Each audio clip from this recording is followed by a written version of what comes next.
नमस्कार, आप देख रहे हैं समता न्यूज़ और मैं हूं आपके साथ आरपी सिंह। और इस वक्त हम राजस्थान के चुनावी रण में हैं और आप देख सकते हैं 2023 विधानसभा चुनाव का प्रचार प्रसार अपने चरम पर है। यहाँ हमारे साथ में यहाँ मौजूद हैं बसपा के प्रदेश प्रभारी विजय बैरवा जी और इनसे हम जानकारी करते हैं जिस तरह से विधानसभा चुनाव में सभी राजनीतिक पार्टियां अपना ताल ठोक रही हैं, तो वही बहुजन समाज पार्टी अपना क्या दावा ठोक रही है, किस तरह के दावे लेकर के मैदान में है। सर, सबसे पहले स्वागत है। Thank you. क्या कुछ लग रहा है, क्या बदलाव लग रहा है, इसको किस तरह से देख रहे हैं आप? राजस्थान में बिल्कुल बदलाव की बयार चल रही है। कांग्रेस और भारतीय जनता पार्टी के जो सरकार में रहे लोगों ने यहाँ राजस्थान में खास करके दलितों, पिछड़ों, आदिवासियों के साथ में जो जुल्म और अत्याचार पिछले 5 सालों से यहाँ किया है, जिसमें आप चाहे केंद्र में भारतीय जनता पार्टी की सरकार हो, चाहे राजस्थान में कांग्रेस की सरकार हो, दोनों ही सरकारों में देश में पिछड़े, अति पिछड़े और इस देश के जो बहुजन वर्ग के लोग हैं काफ़ी प्रताड़ित रहे हैं। तो 2023 के इस इलेक्शन में राजस्थान प्रदेश में इनके खिलाफ ज़बरदस्त जो है आक्रोश है और बहुजन समाज इनको जो है वोट नहीं करेगा।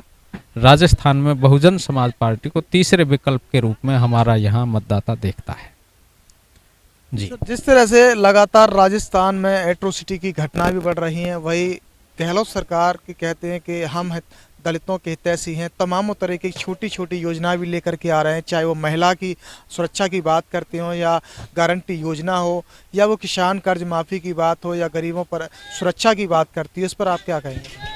अगर राजस्थान प्रदेश के मुख्यमंत्री गहलोत जी अगर दलित हितैषी होते हैं तो उनको जो है दलितों की हत्या, जैसे मूछ रखने पर जितेंद्र मेघवाल की हत्या पाली के बारवा गांव में हुई, एक छोटे बच्चे की स्कूल में अध्यापक के द्वारा हत्या हुई, मुख्यमंत्री ने वहां जाकर के उस परिवार से संवेदना तक व्यक्त नहीं की। जबकि राजस्थान प्रदेश में और भी इस तरह की जो ऐसी जाति वाले लोगों की घटना हुई है जिनमें मुख्यमंत्री स्वयं संज्ञान लेकर के जाते हैं, और ये क्या है कि दलितों के ऊपर जुल्म होता है तो ये चुप हो जाते हैं और उनकी कोई जो है मदद नहीं करते, और ये दलित हितैषी होने का जो ढोंग करते हैं वो सब जनता जानती है। अब की बार राजस्थान प्रदेश में कांग्रेस और भाजपा सत्ता के बहुमत के आंकड़े से दूर रहेगी। विधानसभा चुनाव 2023 का इस समय प्रचार प्रसार भी अपने चरम पर देखा जा रहा है। अब की बार में बसपा क्या लेकर के आ रही है? बहुजन समाज पार्टी अब की बार राजस्थान प्रदेश में बैलेंस ऑफ पावर अपने हाथ में लेकर के आ रही है। यहाँ राजस्थान प्रदेश में किसी भी दल को स्पष्ट बहुमत नहीं मिलेगा, खास करके बीएसपी की वजह से, क्योंकि बीएसपी पिछले 3 चुनावों में यहाँ काफ़ी प्रभावी तौर पर चुनाव लड़ करके कांग्रेस और भारतीय जनता पार्टी जो पिछले कई लंबे अरसे से 5 साल की बंदर बांटी थी, वो बहुजन समाज पार्टी की वजह से ख़त्म हो चुकी है। आज ना तो कांग्रेस को बहुमत मिलता है स्पष्ट, ना भारतीय जनता पार्टी को स्पष्ट बहुमत मिलता है। तो ये जोड़ तोड़ करके हमारे विधायक जो जीतते हैं उनको खरीद फरोख्त करके और ये अपनी सरकार चलाते हैं।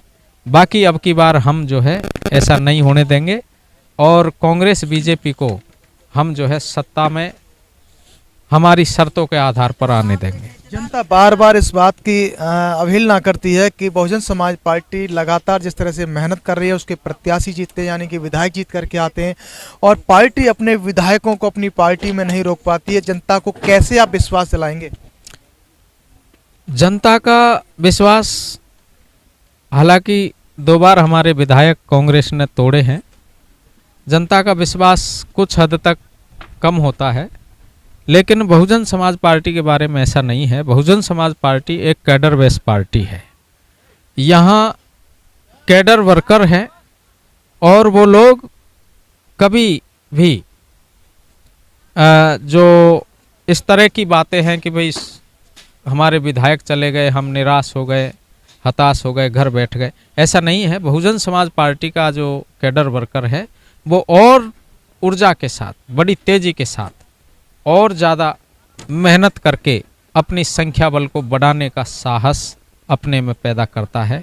वो निराश नहीं होता, हताश नहीं होता, और वो जो है पुनः अपने संघर्ष में लग जाता है, और वो इन सब चीज़ों से उसको कोई फर्क नहीं पड़ता। जिस तरह से विधायक तोड़ करके कांग्रेस अशोक गहलोत ने अपने पाले में लिए थे, वहीं बहन जी ये दावा कर रही है कि अब की बार में वो विधायकों को नहीं तोड़ पाएंगे। वहीं गहलोत सरकार कह रही है कि अब की बार जिस तरह से मेरी जादूगरी के आगे बसपा के सारे दावे फेल हो जाएंगे। इस पर आपका क्या कहना है? उस राजस्थान प्रदेश के मुख्यमंत्री की जो जादूगरी है वो अपनी सरकार बचाने में ही लगी रही। उसकी जादूगरी का जादू प्रदेश की जनता के विकास के लिए तो हमने देखा नहीं।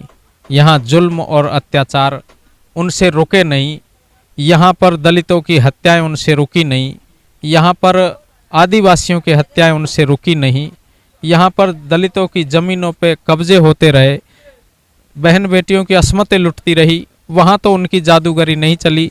केवल और केवल अपनी सरकार को बचाने में, जोड़ तोड़ करने में उनकी जादूगरी दिखती है। तो वो जोड़ तोड़ करने में अपनी जादूगरी दिखा रहे हैं। बाकी हम आने वाले समय में उनको, कांग्रेस को, खास करके कांग्रेस को जोड़ तोड़ के लायक भी नहीं छोड़ेंगे। कांग्रेस को हम राजस्थान प्रदेश में सत्ता से भारी दूर करके छोड़ेंगे। जिस तरह से करौली जनपद की अगर बात करें तो 3 विधानसभाएं, हिंडौन, करौली और आपका सपोटरा, जहां पहले से ही 2003 और 2018 में विधायक जीतते आए, जो कि करौली और सपोटरा से। अब की बार में किस तरह का माहौल देखने को मिल रहा है? अब की बार यहाँ पर करौली ज़िले में हमारे पास में जो कैंडिडेट हैं, करौली से श्री रविंद्र मीना जी हैं, जो काफ़ी सुशिक्षित, पढ़े लिखे और एक ऊर्जावान युवा है। उनमें जनता भरोसा कर रही है। जनता का लग रहा है कि भाई ऐसे व्यक्ति को जिता के भेजे ताकि वो इस क्षेत्र की आवाज़ बन के इस क्षेत्र का विकास करवाए।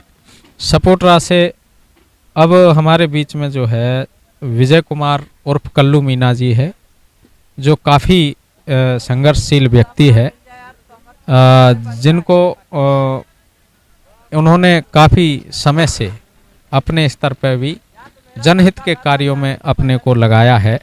जैसे विधवाओं को पेंशन देना, अन्य जो सामाजिक कार्यक्रम है उनमें बढ़ चढ़ के हिस्सेदारी लेना, गांव-गांव में जो है बाबा साहब अम्बेडकर के मिशन मूवमेंट को आगे बढ़ाना, प्रतिमाएं स्थापित करना, उनका ऐसा कार्य रहा है। तो उनकी लोकप्रियता काफ़ी हद तक बढ़ी हुई है। और हम सपोटरा और करौली, टोडा भीम से हमारे रविंद्र मीना जी, ब्रजेश जाटव जी हैं, जो बरोसी लाल जी, जो पूर्व मंत्री और अभी वर्तमान में वहाँ विधायक भी है कांग्रेस से, तो उनके सुपुत्र हैं। उन्होंने, दोनों बाप बेटों ने बहुजन समाज पार्टी ज्वाइन की है, और बहुजन समाज पार्टी ज्वाइन करके हम पार्टी ने उनको टिकट दिया है। तो काफ़ी दमदारी से जो शेड्यूल कास्ट की सीट है हिंडौन, वो अब की बार ज़रूर जो है बीएसपी के पक्ष में आएगी, और जनता पूरी तरह से उनके साथ लगी हुई है। इसी बीच में सबसे बड़ी बात जो आती है वो अन्य पार्टियां जहां अपने प्रत्याशियों को धन्ना सेठ, दबंग, बाहुबली किस्म के प्रत्याशियों को मैदान में उतारती है, वो आप कैसे टक्कर दे पाएंगे आप उनको? देखो, यहाँ धन बल के सहारे से कांग्रेस और बीजेपी जो है सत्ता में आना चाहती है। धन बल भी एक फैक्टर है, लेकिन हमारे जो बीएसपी के प्रत्याशी हैं उनकी लोकप्रियता, उनके किए गए कार्य ही उनके धनबल को परास्त करेंगे। तो ये थे हमारे साथ में प्रदेश प्रभारी विजय बैरवा जी, जो कि बहुजन समाज पार्टी से वो लगातार धरातल पर प्रत्याशियों के पक्ष में समर्थन करने के लिए धरातल पर वो पकड़ बना रहे हैं। और 2023 का विधानसभा चुनाव अब की बार क्या लेके आएगा बाहर, बने रहिए आप हमारे साथ में। अगर आप हमें यूट्यूब पर देख रहे हैं तो यूट्यूब चैनल को सब्सक्राइब करें, और समता न्यूज़ फेसबुक पेज को देख रहे हैं तो फेसबुक पेज को फॉलो करें। इंस्टाग्राम और ट्विटर पर भी हम बने हुए हैं। फिर आएंगे एक नई वीडियो के साथ में, तब तक के लिए जय भीम, नमस्कार। इस खबर को देखने के बाद क्या है आपकी राय, नीचे दिए गए कमेंट बॉक्स में दीजिए अपनी राय। ऐसी तमाम बड़ी खबरों को देखने के लिए जुड़े रहिए हमारे साथ। खबर अच्छी लगे तो लाइक कीजिए और शेयर कीजिए, और हाँ, चैनल को सब्सक्राइब कर घंटे वाली बटन को दबाना ना भूलिए। फिर आते हैं आपके बीच कुछ खास खबरों के साथ। तब तक के लिए नमस्कार, जय भीम।